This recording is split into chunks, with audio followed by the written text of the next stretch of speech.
Padre nuestro, gracias te damos. Nos permites poder presentar tu palabra, tu mensaje. Por favor, que pueda trabajar en los corazones y que las enseñanzas también puedan ponerse en práctica. En el nombre de Jesús, amén y amén. Queridos hermanos, el calor está bastante fuerte, entonces espero que puedan prestarme atención. El título del tema es El Dios que el hombre fabrica, y el tema en particular está basado en la arqueología bíblica. Saben, hermanos, de que hay muchas personas ateas, hay muchas personas que no creen en Dios porque para ellos no hay evidencia histórica o arqueológica que demuestre que la Biblia es verídica, que demuestre que lo que está escrito en la Biblia se podría creer o no. Imagino que usted en algún momento, cuando leyó por primera vez la Biblia, dijo: bueno, no sé si de verdad esto, la creación, los profetas, sea cierto o no. Esta mañana nosotros vamos a tratar de estudiar en el libro de Isaías, capítulo 44, versículo 18 en adelante, cómo la arqueología bíblica nos muestra que la Biblia es 100% verídica y verdadera. Entonces, en el Museo de Londres se conserva un pequeño objeto de arcilla, es como así, de 23 centímetros, más o menos como así, conocida como el cilindro de Ciro. ¿Alguien han escuchado de Ciro el Grande? Es verdad que sí. Ciro el Grande fue el que prácticamente dio la orden para que el pueblo de Israel fuera liberado de Babilonia. Entonces, el periodo de los israelitas allí en Babilonia fue de 70 años, y Ciro el Grande llega y él le da libertad a los israelitas. Eso sucedió en el 539 a.C. Ese rollo o ese cilindro fue escrito en el 539 a.C. Ahora bien, en el mismo tiempo, en el mismo capítulo, Isaías denuncia un aspecto del mundo antiguo, la fabricación de ídolos. Nosotros esta mañana vamos a ver qué es lo que nos quiere mostrar en sí la Biblia y a través de la historia. Del pasaje que vamos a estudiar, estaremos estudiando, dos lecciones que estoy seguro que serán de grande bendición para nuestra vida. Y los pasajes son, si tiene su Biblia a la mano, le voy a suplicar que la abra para que usted pueda ver allí directamente Isaías capítulo 44, versículo 18. Isaías 44, 18. Y vamos a darle lectura, queridos hermanos. Amén. ¿Ustedes tienen su Biblia? Amén.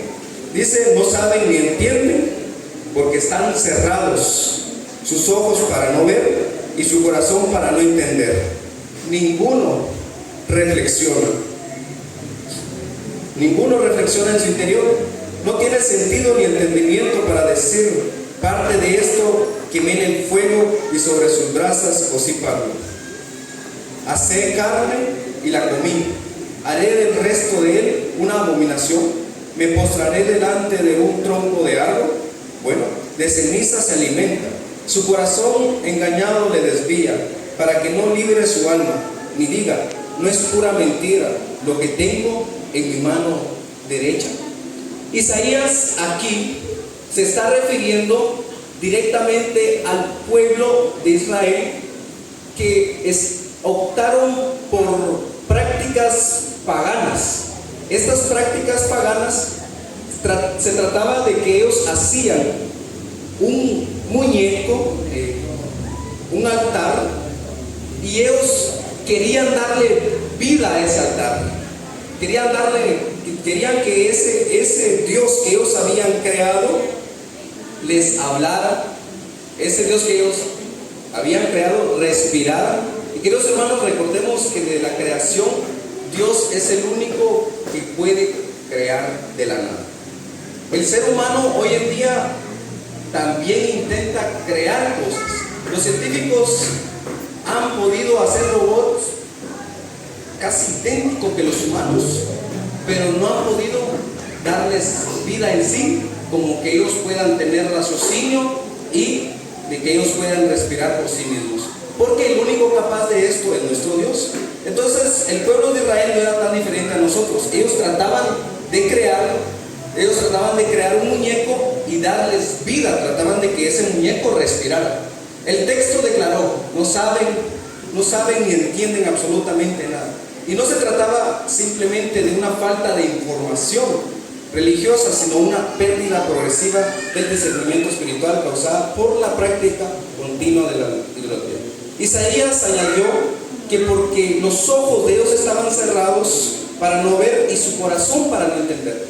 Este pueblo de Israel estaba prácticamente con una ceguera espiritual, e Isaías estaba hablándoles a través de esto, a través de esta profecía, porque ellos serían llevados cautivos a Babilonia por causa de su pecado, por causa de que ellos, prácticamente como lo que pasó en Sodoma y Gomorra, ¿no?, que descendió fuego del cielo.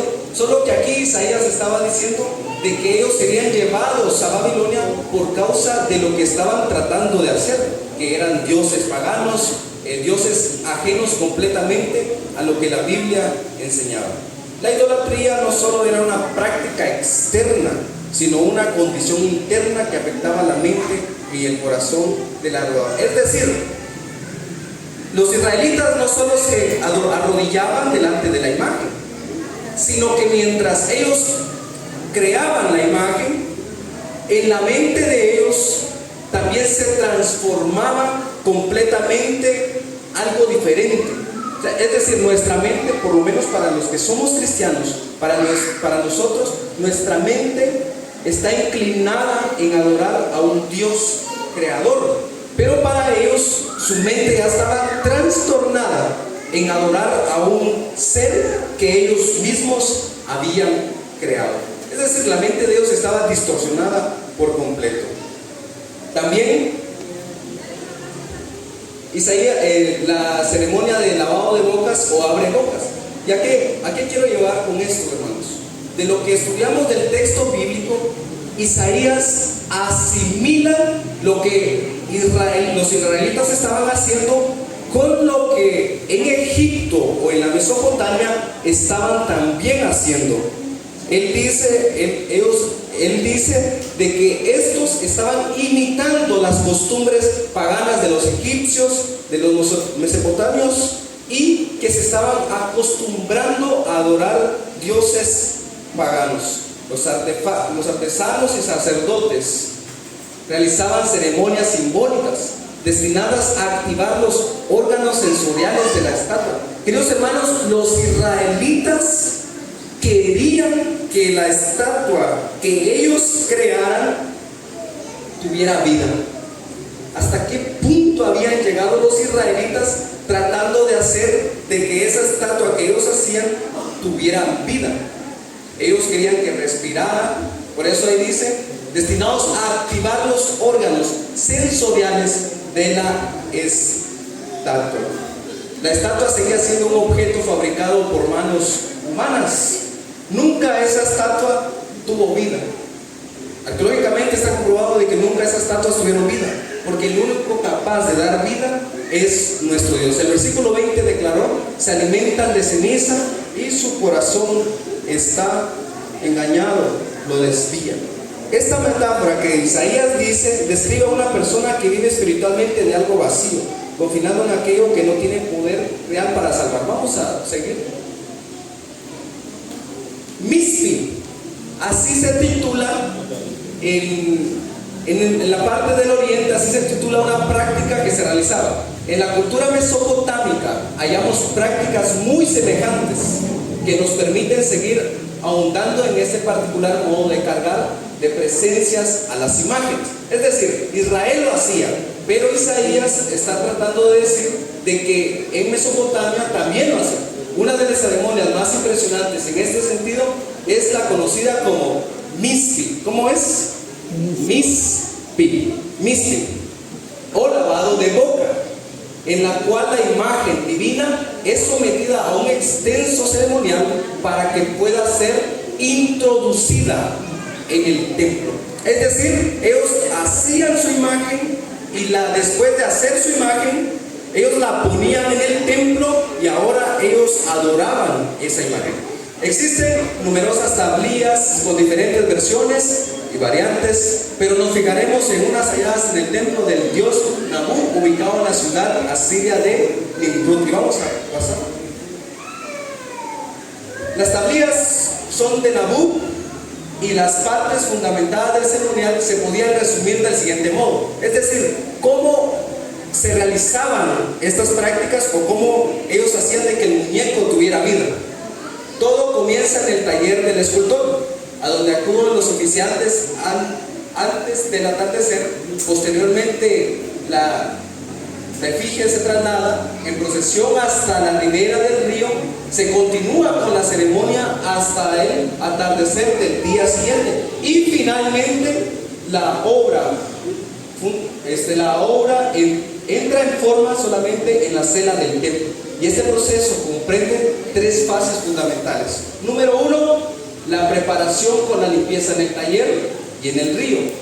Número 2, la vivificación de la imagen, permitiéndole comer, beber y oír, introduciendo así la imagen al mundo de los dioses en el marco del jardín. Y por último, la introducción al templo o la introducción al templo. Y ahí, queridos hermanos, vamos a ver una imagen. Ahí está, miren. Esta imagen o estatua colosal del dios Nabu Nimrud está en el Museo de Irak y ustedes pueden verla. Fue descubierta en el 1836, me parece. Entonces, la estatua que ustedes pueden ver ahí es del dios Nabu, presentado prácticamente como una estatua por los egipcios o mesopotamios. Esta estatua eran a los cuales ellos le rendían culto. Ustedes pueden ver ahí, normalmente algunas están hechas de arcilla, otras de piedra, y fue descubierto en el 1800, en el siglo 8 a.C., y esa es la estatua. Entonces, ¿a qué quiero llegar, queridos hermanos? De que Isaías estaba tratando de asimilar lo que el pueblo de Israel hacía con las prácticas egipcias.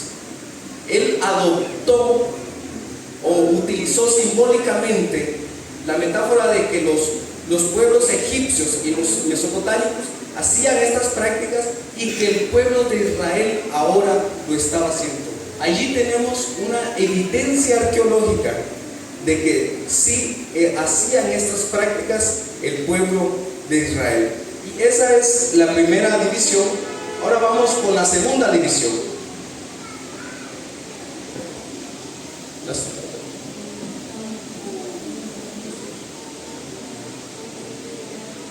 Ahí está. La soberanía de Dios revelada en la profecía de Ciro. Ahí en Isaías, seguimos en nuestras Biblias, Isaías 44, 26, 28 dice: y a tus opresores les haré comer sus propias carnes, y con su sangre serán empleados. Se me cambió el versículo. Permítanme, aquí está. 44, 26 dice: yo, el que confirma la palabra de su siervo y cumple las predicciones de sus mensajeros, el que dice de Jerusalén será habitada y de las ciudades de Judá serán construidas y reedificaré sus ruinas, que dice a las profundidades: secaos y haré secar tus ríos, que dice de Ciro, es mi pastor y cumplirá todo lo que yo quiero al decir a Jerusalén: serás edificada, y al templo serán echados tus cimientos.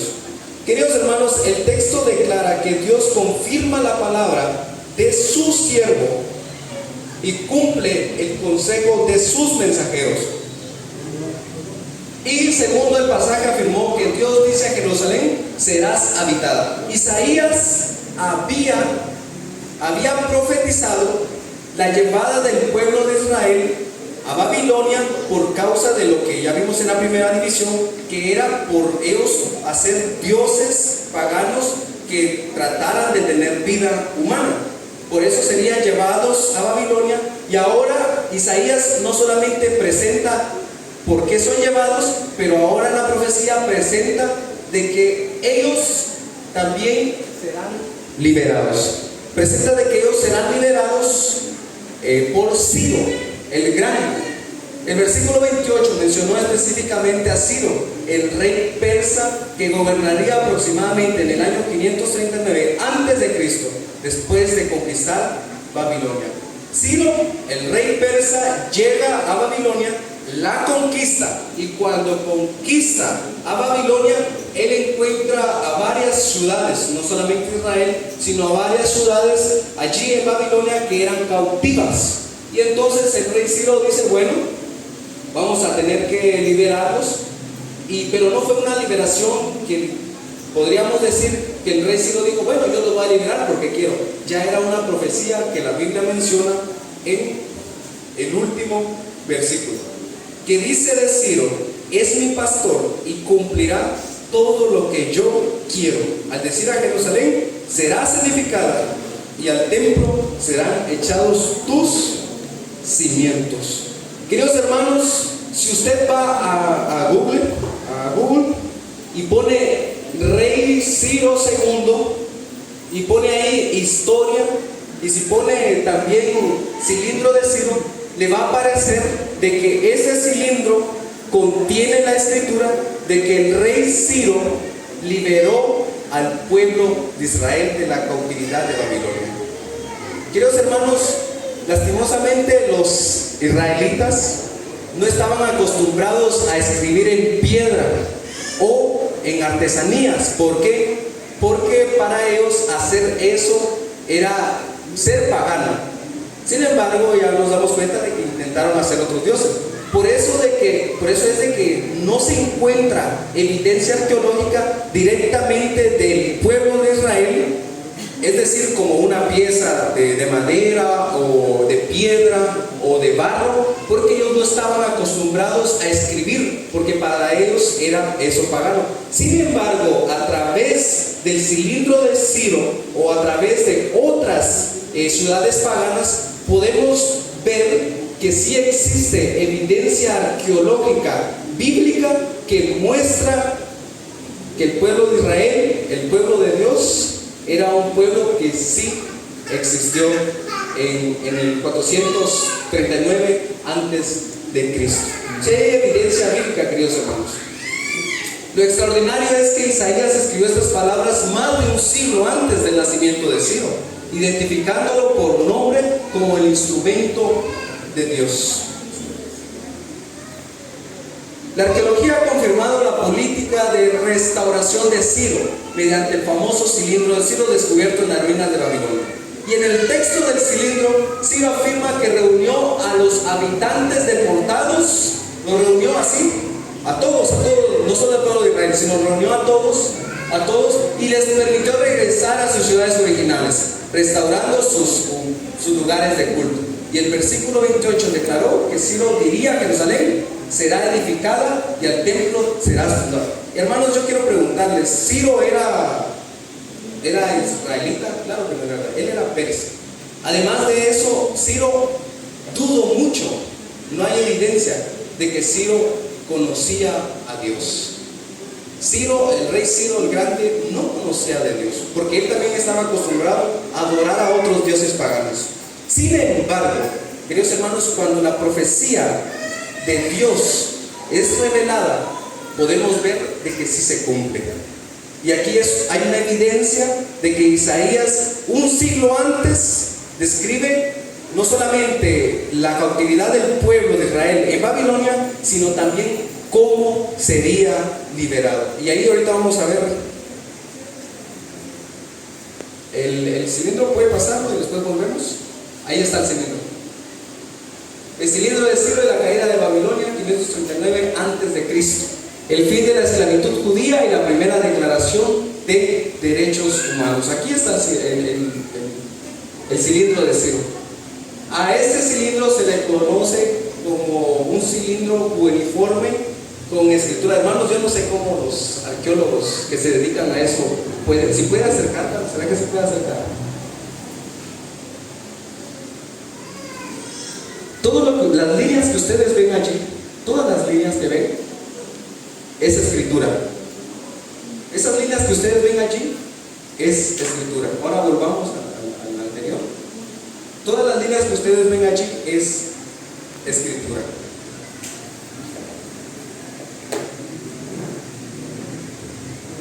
Queridos hermanos, el cilindro de Ciro es un documento emitido por Ciro el Grande, que consiste en un cilindro de arcilla, el que ya vimos, con inscripciones de escritura uniforme.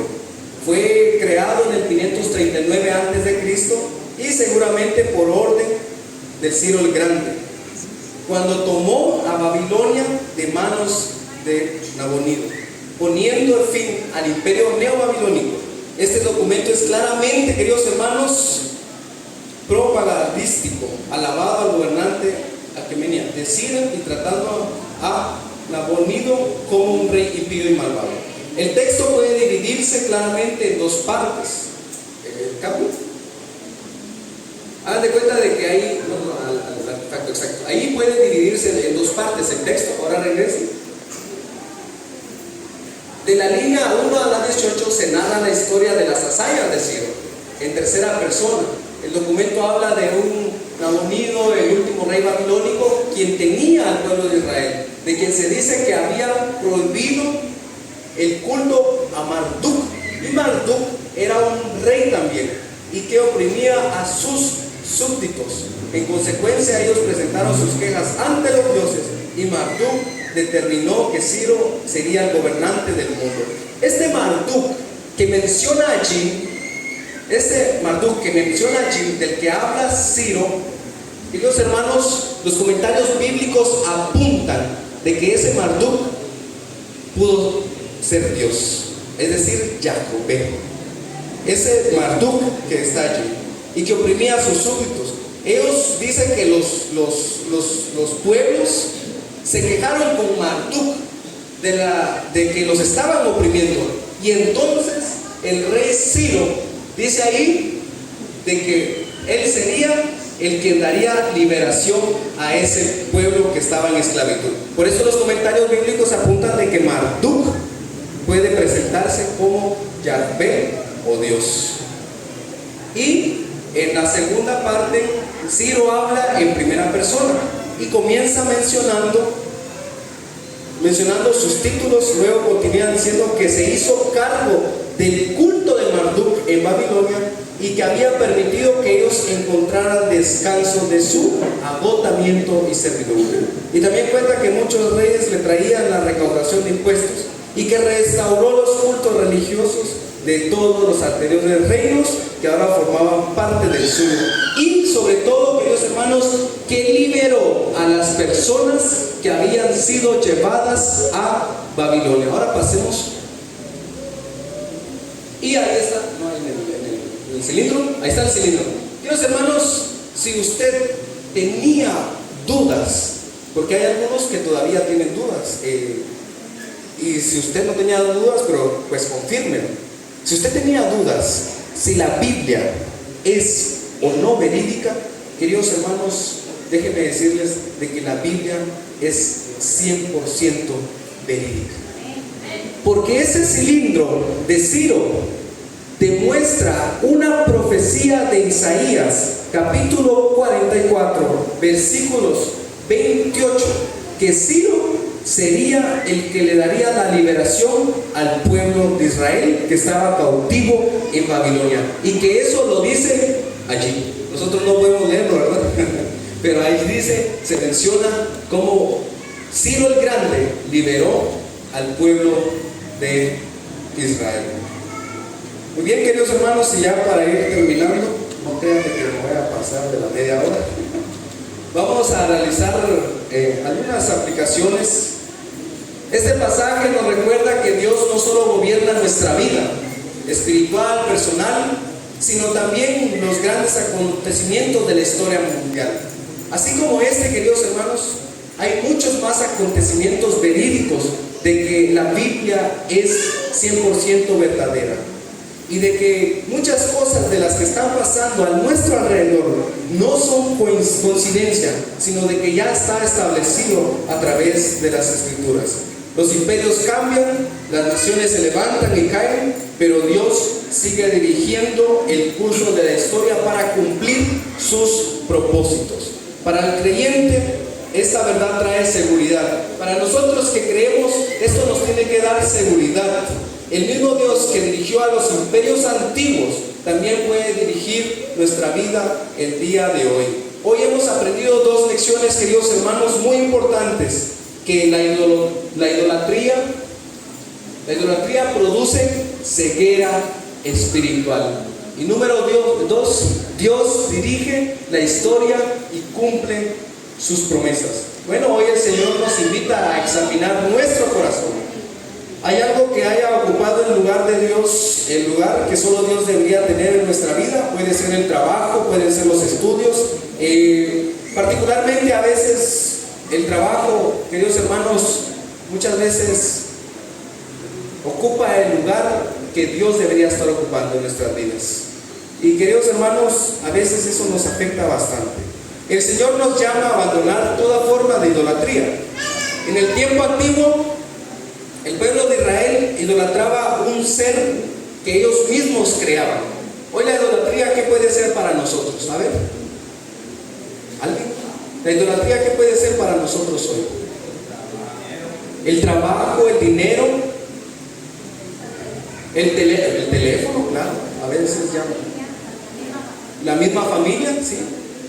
La idolatría, queridos hermanos, en el tiempo antiguo era quizá una estatua. Hoy, para nosotros, los cristianos, quizá no es que nosotros nos arrodillemos a una estatua, pero pueden ser más cosas, tales como las que ya se han mencionado.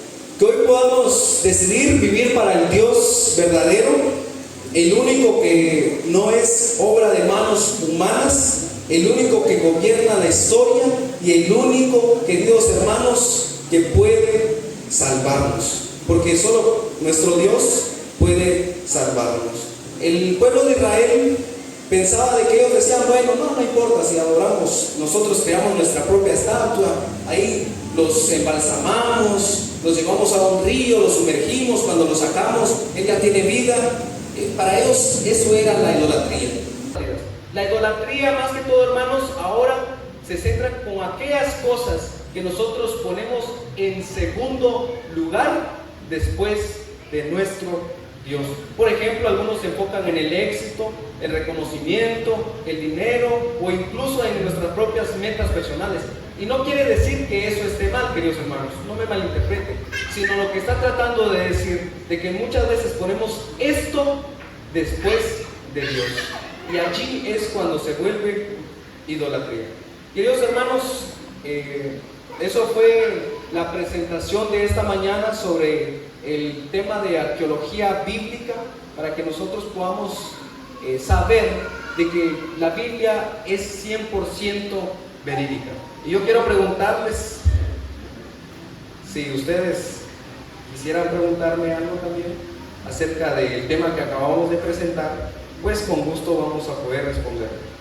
Si tuvieran alguna pregunta, hermano.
sacar dinero, lo maltrataron con palabras obscenas. Y entonces, todo el cristianismo de ellos. Entonces, este es un caso que como adventistas nosotros ya sabemos que debemos de ser humildes y respetuosos a la creencia de otras personas. Y si se nos presenta la oportunidad de darle a conocer el tema de la ideología, pues hagámoslo, pero hagámoslo así como Dios manda, ¿verdad? Con humildad y con cariño. Eso es lo que es. Bien, hermano, gracias hermano Ruelma por el aporte. Sí, tengamos mucho cuidado cuando nosotros querramos, no podemos juzgar a las personas por ser idólatras, ¿verdad? Isaías, de cierta manera, dio una profecía que finalmente sería cumplida. A ver, hermanos, ¿alguien quisiera hacer alguna otra, hermano? Yo siempre supe que Ciro era un rey malo, pero todo lo que usted dio a conocer a él, que fue el que prometió, incluso puso a Dios ahí, en ese lugar, y que dio libertad al pueblo, ¿verdad? Fue porque él tenía una relación con Dios, no nada más lo hizo y cumplió la profecía que Dios ya lo había dicho anteriormente. Entonces Ciro fue un personaje. Yo lo tenía Sí, hermanos, al final Ciro fue un personaje donde la profecía de Isaías se cumple, y no únicamente de un profeta como Isaías, sino recordemos de que la Biblia o la palabra de nuestro Dios son libros revelados a los profetas, que finalmente ellos son puestos a nuestra disposición, pero el que está hablando directamente es nuestro Dios. Entonces Ciro fue un personaje utilizado por Dios para que finalmente liberara al pueblo de Israel. ¿Bueno? Digamos, de lo que yo entendí también era para aporte de que, digamos, el pueblo de Israel siempre fue idólatra, porque se le pegaron las costumbres de los pueblos, ¿verdad? Digamos, en este caso, cuando la arqueología menciona ahí, le decía yo a mi esposo, digamos, hoy estamos viendo una semana donde hay muchas actividades, ¿verdad? Que tienen mucha relación con tu tema. Ellos, los que crearon, eran arqueólogos, tenían una inteligencia muy buena y hacían de manera que dentro del estómago, dentro de todo eso que hacían, tenían algunos tubos que hacían que tomaran, que comieran, y que era un sistema que manejaban bien, y por eso es de que se creía que eran seres que tenían vida, como lo mencionaba, ¿verdad? Y entonces eso es parte de la enseñanza de hoy, ¿verdad? Que el pueblo de Israel siempre fue idólatra. ¿Por qué? Porque se le pegaban las costumbres de los pueblos. Ellos querían, digamos, en el caso de Dios, no era que el pueblo de Israel tuviera reyes. Pero ellos decían, miren, ¿por qué los pueblos tienen reyes y nosotros no? Entonces él dijo, va, pues les voy a poner sus reyes. Pero el rey era Dios, ¿verdad? Él les hablaba, les decía, pero ellos no, ellos querían ver algo físico. Ese es el error de la idolatría, tener algo físico que yo pueda ver para poder creer, para pedirle. Eso fue lo que pasó. Y que muchos los confunden hoy cuando en el traslado de lo que fue del éxodo, ¿verdad? Cuando habían en el desierto miles de serpientes que les picaban a las personas, ¿verdad? Y ya no les daba tiempo darles el antídoto. Entonces Dios ordenó a Moisés que pusieran una serpiente en alto y que solo cuando la vieran se curara. Entonces hoy los otros cristianos que no pertenecen al grupo de nosotros, ellos piensan de que esa es la forma de las imágenes, ¿verdad? La base bíblica para decir, bueno, mire, pero como Dios dio la orden de hacer una imagen, pero eso fue muy diferente, no a la idea que hoy tiene. Entonces, gracias por tu tema. Amén. Gracias, hermano Víctor, por el aporte. Hermanos, es interesante saber que la arqueología bíblica da evidencia. Como les digo, si ustedes buscan en Google allí y buscan todo lo que les acaba de dar, está comprobado. Y en el Museo de Irak, si usted algún día tiene la oportunidad de ir, allí puede ver eso. Puede ver lo que le acaba de presentar, el cilindro de Ciro, y también al dios Nabú, que fue presentado allí. Queridos hermanos, esta mañana pues quería presentarles este mensaje muy importante de arqueología bíblica. Por la tarde, si usted también va a venir, lo animo para que venga, porque también le voy a presentar unos datos interesantes de la arqueología bíblica. Vamos a estar aquí también en la tarde, entonces para que podamos estar. Queridos hermanos, eso sería todo. Vamos a orar antes de cantar el himno final. Ahí como estamos, oremos. Padre nuestro, gracias te damos porque hemos estudiado tu palabra, y Padre Celestial, nos hemos dado cuenta de que tú siempre has revelado verdades, Padre Celestial, que se siguen cumpliendo hasta nuestros días. Por favor, ayúdanos a comprender de que tu palabra es verídica, y que, Padre Celestial, hoy podamos escuchar tu llamado, a pesar de todo lo que está sucediendo en esta sociedad, que nosotros podamos aceptar tu mensaje y aceptar tu llamado. En el nombre de Jesús, amén y amén.